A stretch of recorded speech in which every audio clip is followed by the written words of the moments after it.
Sup guys, we've got a new meta fight, Regensburg meta, so I want to discuss some initial strategies I would recommend to tackle it.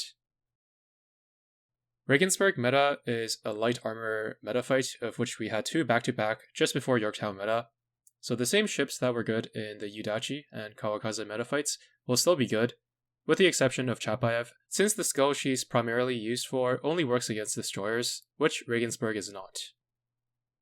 Looking at the boss herself, her first skill inflicts stacks of a debuff on ships that have the highest of these stats.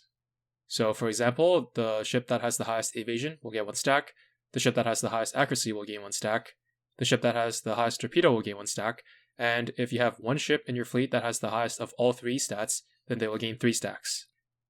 Among these stats, you're going to want to pay attention to your destroyers especially, because they typically have the highest torpedo, evasion, and accuracy, so the likelihood of one of your destroyers having more than 1 stack at the beginning of battle is going to be quite high, especially if you're not using multiple of them.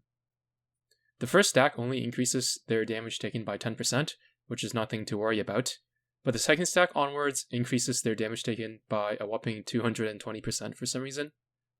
This is only really relevant for Vanguard ships, as the main fleet ships just get burned, and it's something that can just be tanked. If your fleet is missing one of these stats though, for instance, you don't have aviation in the fleet because you're running 3 battleships, then Regensburg herself will gain 1 stack and reduce her damage taken by 20%, making it pretty much impossible to one-shot. The second skill is pretty much the opposite of Yorktown meta skill, where now you want as few allied units as possible so her damage doesn't increase. So you're going to want to avoid using Laffy 2 for example this time around. If a ship of yours has 2 stacks and dies as a result, she will gain damage reduction from inheriting the stacks of the ship which sank, which will pretty much make her impossible to one-shot unless it happens at the very end. And it also increases her damage output from her second skill, and things will quickly snowball out of control.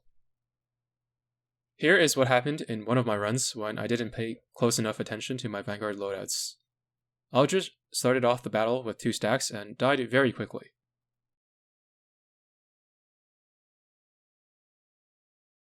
On the other hand, when you properly distribute your equipment so that no one ship has the highest in 2 of the relevant stats, the boss doesn't hurt much at all. You should make use of auxiliaries like the Fumo Radar and Oxytorps to spread your high stats evenly across the Vanguard. Aside from that, she also has a very big HP pool with reasonably high evasion and luck stat that you've probably come to expect, so it's not completely trivial to one-shot her using less than the strongest ships. As it has been the case for recent meta fights, stacking evasion rate debuffs up to 20% is one of the most effective ways to increase the total damage output of your fleet, and with Chapayev out of the picture, Aurora is the best way to reliably reach 20% without much hassle, which also increases the value of Eldritch as a means to keep Aurora alive. This here is a very straightforward fleet that works very well. It's pretty much the same fleet as the best fleet that was used in Kawakaze meta.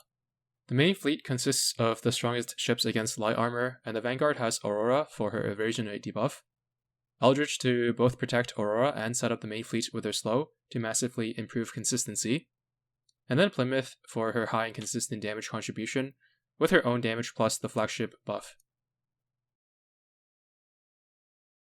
You can also opt to go for Trafalgar instead of Aurora, in which case you should also replace Eldritch with Z52 for example, who can provide more damage since you don't need the protection as much without Aurora, but it feels quite a bit less consistent without Eldritch's slow.